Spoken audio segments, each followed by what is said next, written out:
अस्सलाम वालेकुम। आप देख रहे हैं अहमद ऑनलाइन और मैं हूं अहमद ज़ुबैर। आज का मौजू एक ऐसी मजहबी शख्सियत का तारुफ है जिसने इंसानी फितरत का करीब से मुशाहदा करने के बाद आलम इंसानियत को 15वीं सदी ईस्वी में अपने नए और सेहतमंद नज़रियात को सामने लाकर एक आलम को गर्विदा कर दिया। हमारी मुराद है सिख मज़हब के बानी बाबा गुरु नानक, जिनके मानने वाले आज भी लाखों की तादाद में इस मज़हब की तर्जमानी कर रहे हैं। बाबा गुरु नानक 15 अप्रैल 1969 को लाहौर के नज़दीक पंजाब के शहर ननकाना के बासी राय भूई के घर पैदा हुए।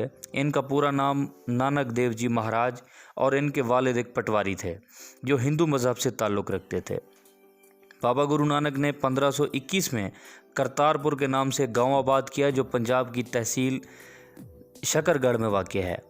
इब्तदाई रस्मी तालीम से फ़रागत के बाद सिख मज़हब के बानी बाबा गुरु नानक ने अपने नज़रियाती तजस्सुस की तस्कीन के लिए दूर दराज के सफ़र अख्तियार किए और कई साहबान इल्म व दानिश से कसब व फैज़ के बाद तौहीद और इंसानी मसावात की बुनियाद पर सिख मज़हब की बुनियाद रखी। बाबा गुरु नानक ने 974 भजनों पर मुश्तमिल एक किताब ग्रंथ साहब तख्लीक की जो सिख धर्म में मुक़द्दस किताब जानी जाती है। तारीख़ के औराक बताते हैं कि बाबा गुरु नानक अल्लाह की वहदानियत पर सख्ती से यकीन रखते थे और आपके अकायद के मुताबिक खालिक कायनात ही वाहिद क़ुव्वत है जो निज़ाम ज़िंदगी पर मुकम्मल कंट्रोल रखते हुए उसे एहसन तरीके से चला रहा है। इनके फरमूदात के मुताबिक तमाम इंसान एक खुदा की मखलूक हैं और उन्हें आपस में भाईचारा कायम रखते हुए इसी तरह ज़िंदगी गुजारनी चाहिए जैसे वो एक ही ख़ानदान से ताल्लुक़ रखने वाले मुख्तलिफ़ अफराद हों। बाबा गुरु नानक के नज़दीक इंसानी मनसब का तकाज़ा है कि तमाम इंसानों की फलाह व बहबूद और अमन के लिए इज्तमाही कोशिशें की जाएँ। सिख मज़हब के मुताबिक हर वो इंसान जो अपने बातिन की सफाई करने के लिए और ज़िंदगी में अपने मालिक खुदा से मिलने का इरादा करे तो वो अगरचा बरह रास्त ना सही लेकिन रूहानी तौर पर इस तजर्बे से गुज़र सकता है। बाबा गुरु नानक ने सच्चा सिख बनने के लिए कुछ शराइत मुकर्रर की हैं, जिनमें शर्त अव्वल रिज़्क़ हलाल का हसूल है। आप 1539 में इस जहान फ़ानी से कूच कर गए।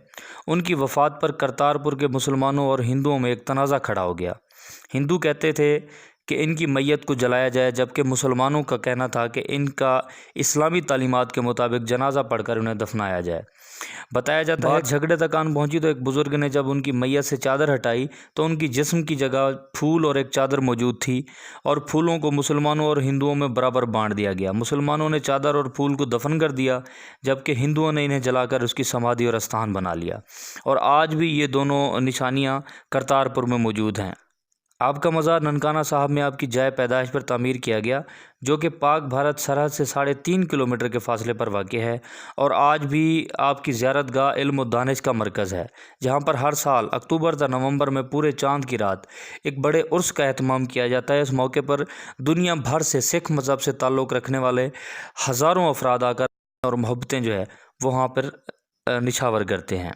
मज़ीद वीडियोज़ के लिए हमारे चैनल को सब्सक्राइब करें और बेल आइकन को क्लिक करें ताकि हमारी जो मेहनत है वो आप तक पहुंचती रहे और आपका और हमारा मोहब्बतों का सिलसिला कायम व दायम रहे। तब अगली वीडियो तक इजाज़त चाहता हूँ। अल्लाह हाफ़िज़।